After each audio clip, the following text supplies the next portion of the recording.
ডিফু কাছা ষ্টেডিয়ামত অনুষ্ঠিত তৃতীয় সংখ্যক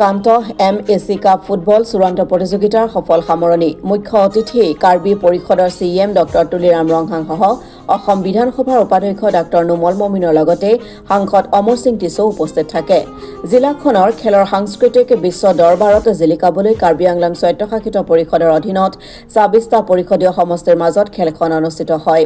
চূড়ান্ত খেলৰ মুখামুখি পশ্চিম কাৰ্বি আংলঙৰ ৰংখাং এমএচি আৰু ডিফু লুমবাজং সমষ্টিৰ মাজত তীব্ৰ প্ৰতিযোগিতা অনুষ্ঠিত হয়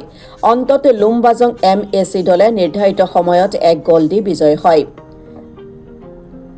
খেলৰ অন্তত বৰজান দলে ৪-২ গলতে বিজয়ী হৈ তৃতীয় স্থান দখল কৰিবলৈ সক্ষম হয় বিজয়ী দলকে কাৰ্বি আংলং ষ্টৰ্ট বিভাগে অৰ্থ সাহায্যৰ লগতে মেডেল প্ৰদান কৰে বিজয়ী দলৰ ৩ লাখ টকা আৰু অন্য দলৰ ২ লাখ টকা প্ৰদান কৰে লগতে সৰ্বশ্ৰেষ্ঠ খেলুৱৈ আৰু অধিক গল দিয়াজনক খেল পৰিচালনা সমিতিৰ পৰা অৰ্থসহ মেডেল দিয়া হয় সামৰণি তথা বঁটা বিতৰণ সভাত উপস্থিত থাকি কাৰ্বি পৰিষদৰ ইএমডি উফিং মাছলাই জিলা আয়ুক্ত নিৰুলা ফাংপি সহ কাছাৰ সম্পাদক ডক্টৰ পংকজ তেৰণ সহ জিলা ক্ৰীড়া বিষয়া ৰিলিপ ৰংহাং আদি কৰি গণ্যমান্য ব্যক্তিসকল উপস্থিত থাকি বঁটা প্ৰদান কৰে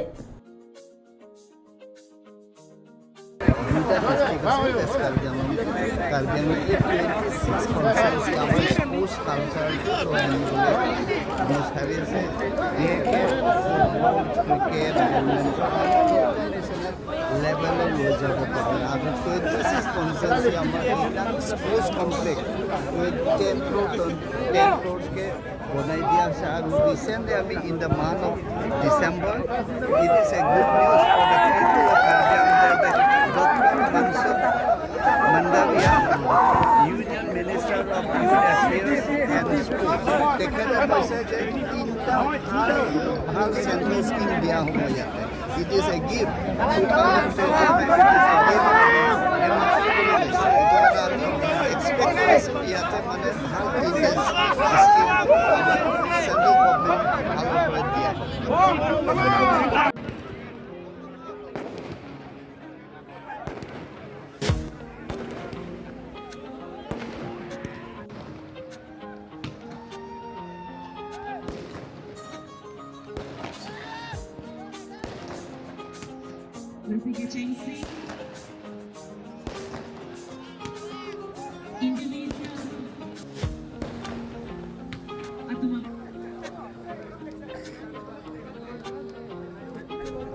পশ্চিম কাৰ্বি আংলঙৰ পৰা ৰবীন বৰুৱাৰ ৰিপৰ্ট অসম টুডে